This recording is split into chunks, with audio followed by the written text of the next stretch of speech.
哎，你们那层楼就都是邻居吧？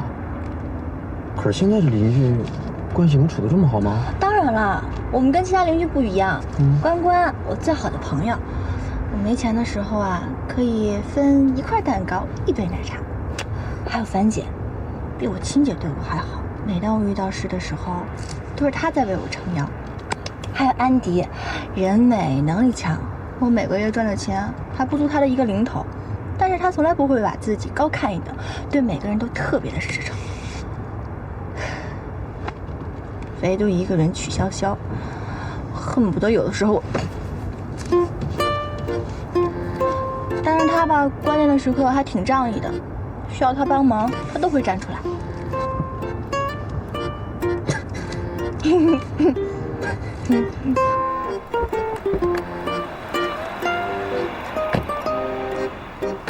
我到了，你不用送我进去了。我还是送送你吧。不用送我进去了。还是送送你吧。我们小区很安全的，你看那还有监控呢。是这边吗？啊，这边走，这2边都能进去。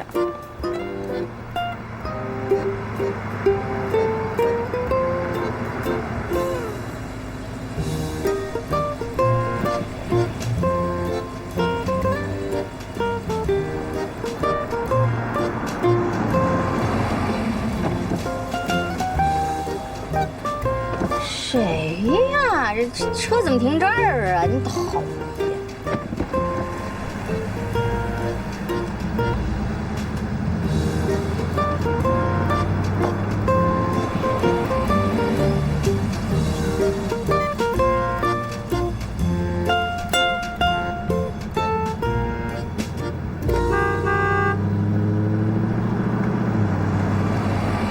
枪莹莹，怎么了？至于吗你？不是你说话呀，你这没事儿。小秋啊，怕我勾引你。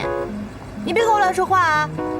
我们俩现在不是男女朋友关系，他不是我男朋友，他是我客户，他送我回来，知道吗？啊，对我们现在还不是。你们现在还不是呀？但是啊，我相信凭你的努力，你们俩很快就会是的。是。别说，知道吗？吻呀，吻他的手心呀！哎呦，你看，错过这个机会了吧？好了，我先走了，你们慢慢搞。哦，对了，门口那辆车是你的吗？不是。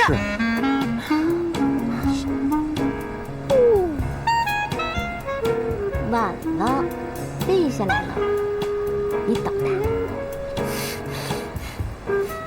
搞完以后立刻到2203来报告，否则，曲筱绡，把后车牵住了！谁搞来搞去的？你才搞，你搞知道吗你？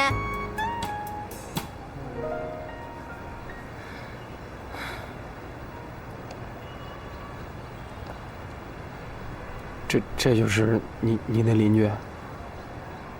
你不是说你邻居挺好的吗？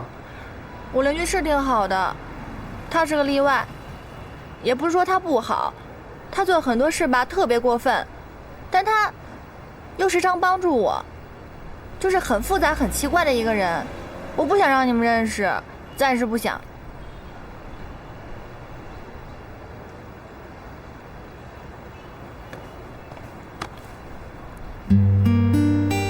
莹莹，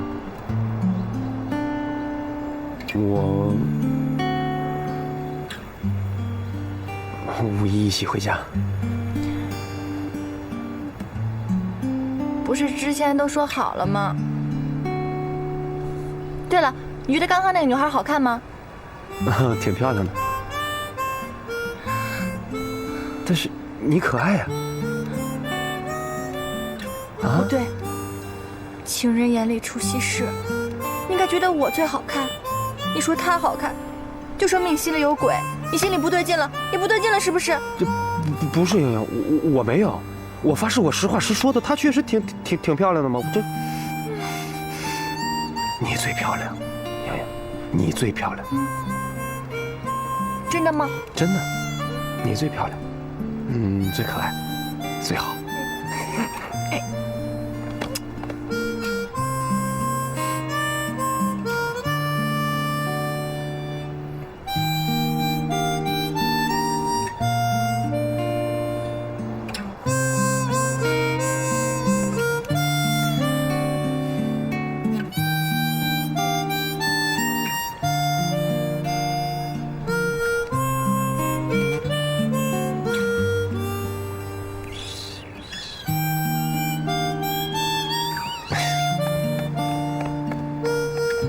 莹莹，你是最漂亮的。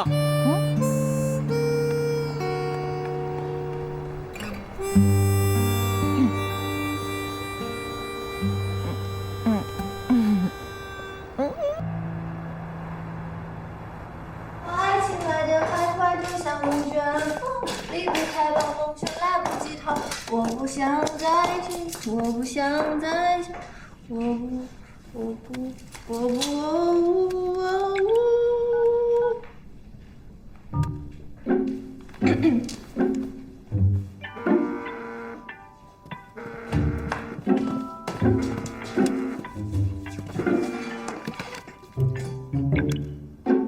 喂，干什么呀？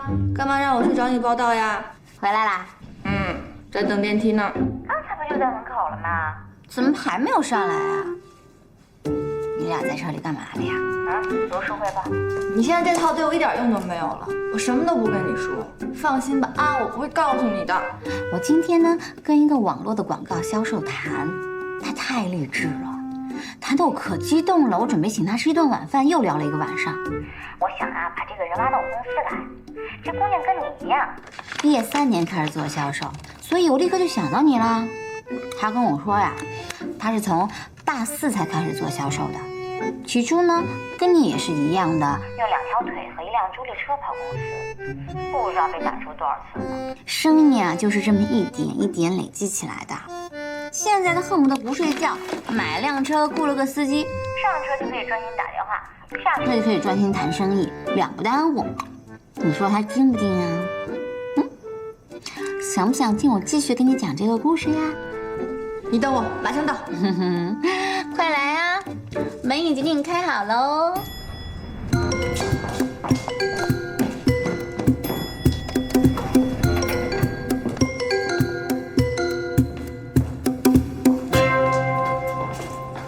先说好啊，想听我这边的故事啊，你得拿你男朋友的故事来换。那不行，万一你说的故事是编的呢？哎，我就算再编，我也编不出雇司机为了打电话的段子吧？我可是用的蓝牙耳机。你这人怎么这么不懂事儿啊？我再给你一次选择的机会啊！反正做生意这种事儿呢，学好可是好处一辈子的。男人嘛，来来去去的，你看那么紧干嘛？我跟你不一样，我谈恋爱那是要过一辈子的。少装纯了啊！我又不是没见你分手过。谁假纯了？你现在说这句话很伤我心，你知道吗？我刚刚在底下还说你好话呢。那上次的事你又不是不知道，是那白娘拿3心2意的，又不是我的问题。我上次吃你1次亏已经够了。如果你这次再想故伎重演的话，我绝对不会放过你。应勤是个好男孩，你不许再捣乱了，知道吗？什么叫做捣乱啊？你以前跟缺心眼似的找这么差的男的，你自个儿不反省，还怪我帮你看清楚了。真的是狗咬吕洞宾啊！要不是我帮你啊，你还不知道被那个渣男纠缠到什么时候呢。可是你这种插手的方式我非常不喜欢。那你这种说话方式我还不喜欢呢，我就不该帮你。我告诉你，让你被那个白渣男耗着，渣成破布烂花。看你现在这个单纯小男友，他还能看得上你吗？你这种拎不清的人啊，永远都看不清事情的本质，永远觉得自己没错，觉得都是别人不怀好意、阴谋陷害。像你这种人，打一开始我就不该理你。反正朋友多的是，一打电话就能叫着出来一打。我这边的励志故事你不乐意听是吧？啊，我自个儿独享。男传的把我憋死！你。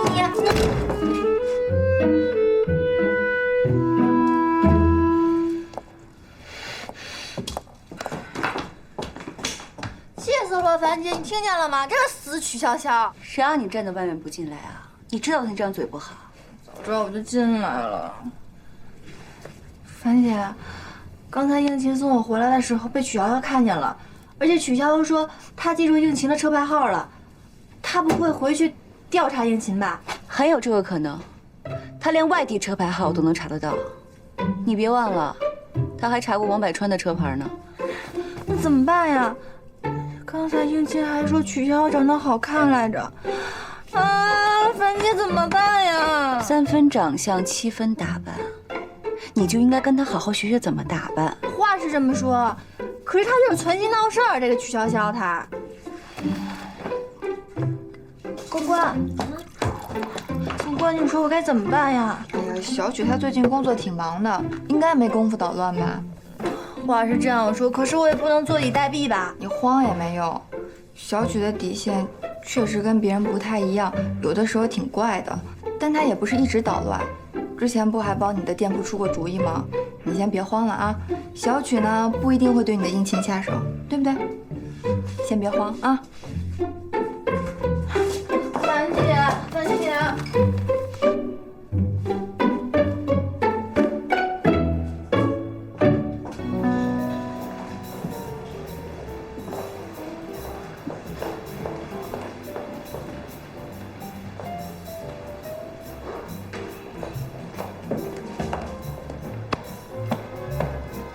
下班了。那咱走吧。走吧。我给你拿。没事，我自己拿就行。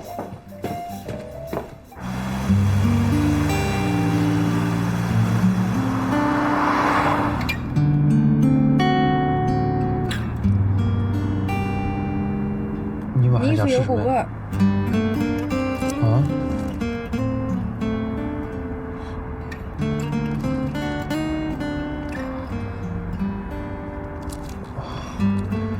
平常可能工作忙，我这衣服都是堆了好多才一起洗的。也可能我衣服本来就不够，要不你看这样吧，一会儿咱晚上吃完饭，你帮我去挑两件衣服，你眼光肯定比我好。我眼光也不怎么好。肯定比我强啊。那咱现在去商场。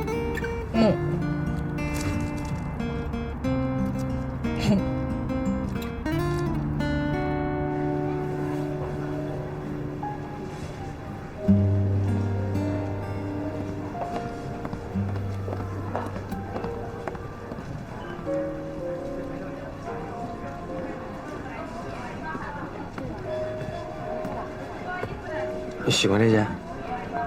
我就是看看。喜欢就拿去试试呗。不行，太贵了，我买不起。没事的，你喜欢就行，我买给你。哎，那更不行了。这又不是10块8块的东西，你给我买哪行啊？这上面1000多块钱呢。再说了，我要是想买，我可以去唯品会上买呀，那还可以便宜，还可以退货。我不能欠这个人情。我想给你买的，我不用你还。不行，绝对不行，做人不能塌了。那我第一次见你的时候，你就送我腊肉；第二次大半夜的你打车过来，又是饭又是药的，照你这么说，我不是更塌了？那个完全不一样啊！你是我老乡，我从老家带来的腊肉饭当然要分享给你。那我也想买件衣服，送给我喜欢的人，拿一件试试。绝对不行！你不许给我买，你要给我买的话，我再也不理你了。我现在出去等你，你结完账出来找我吧。哎，你试试。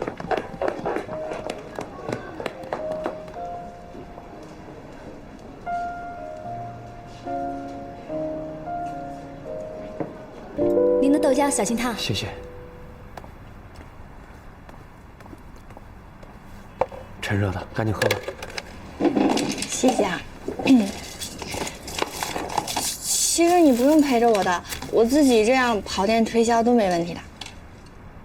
我开着车来的，你想去哪儿都能方便点。再说你一个人提着那么多东西，挤公交车，我也不放心。你对我真好。可是你今天一直陪着我，不用上班没关系吗？没事儿，我们刚刚做完一个大项目，能调休。我们项目组挺多同事都旅游去了。你吃这个，这挺好吃的。你也吃。哎，对了，那天遇到那个邻居，后来他又缠着你了吗？你别提了，他本来要告诉我个发家致富的故事，但是他非要拿咱俩的故事跟他交换。那你换了吗？我傻，我当然不跟他换了。他见了你一面，不能把你车牌号给记住，这要是告诉他咱俩的故事，他还不把你查个底朝天啊？可他为什么要查我呀？还有，你为什么不想让他知道咱俩的事儿啊？小曲这个孩子吧，人是挺善良的，也挺仗义的，但他就是唯恐天下不乱，他就是喜欢抢别人男朋友。抢别人男朋友？为什么呀？他自己长得也挺好看的，找个男朋友应该也不难。你为什么总问我他的事儿啊？你是不是对他起了贼心了？我没有，我所有心思全在你这儿呢。那你不许再问了，如果你再问的话，我就会怀疑你对他一见钟情了。我哪儿那么容易一见钟情啊？像我们这种搞 IT 的吧，全都是钢筋水泥的脑袋。我们呢，是先得把对面这人数字化，然后编程，最终测试通过了，我们才能接受，可复杂。洋洋，你跟我想象中那个人，竟然一模一样。你慢点吃。可是你为什么怕我被小曲抢走啊？有先例行了吧？这种事儿，我总觉着苍蝇不叮无缝的蛋。你放心，我是肯定不会。我知道你是无缝的蛋，可是这个蛋要想钉出缝很容易的，一旦这个蛋有了缝，它就可以随便钉了，它就有这个爱好嘛。你说的有道理，我以后离小曲远点不就得了？这还差不多。你看，咱俩讨论这么长时间，这不还是承认最开始的结论啊？以后我还是得听你的。不过，要是弄不懂原理吧，我总觉着这结论掌握的就不扎实。以后一旦遇到差不多的情况，我就容易搞混了。不像现在我弄清楚原理了，以后我遇到差不多的情况呢，我就能举一反三，灵活应对。那你到底今天还有什么问题想问我呀？可以一起问。关于曲潇潇同学爱好创造条件钉鸡蛋的问题，我今天全问完了，谢谢老师。你刚才吓死我了，刚才还想呢，如果你再说的话，我就要捂你嘴了。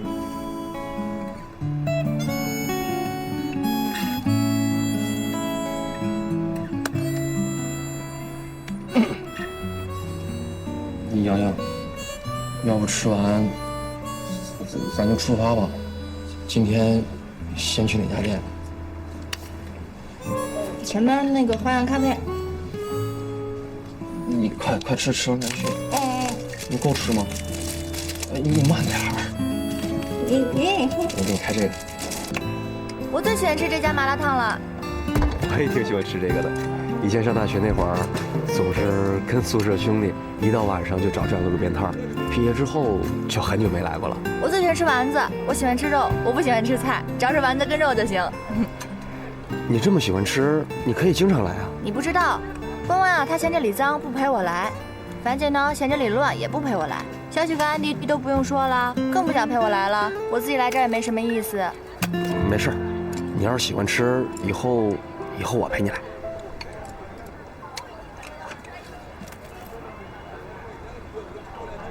对了，5·1你准备怎么回家啊？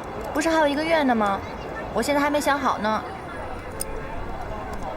我是打算自驾回家，要不然你还是跟我一起吧。油费路费都不用你出，路线也不用你考虑，就像上次一样，你就带点好吃的就行。那怎么行啊？你这样太吃亏了。要不然这次什么油费路费，咱俩各出一半吧。不用。要不然我自己也得回去的，路上你能陪我说会儿话，还省得我犯困呢。可是你别可是了，你这样，我是个工科生，我也没什么音乐细胞。你就帮我下点好听的歌，这就算帮我大忙了。那好吧。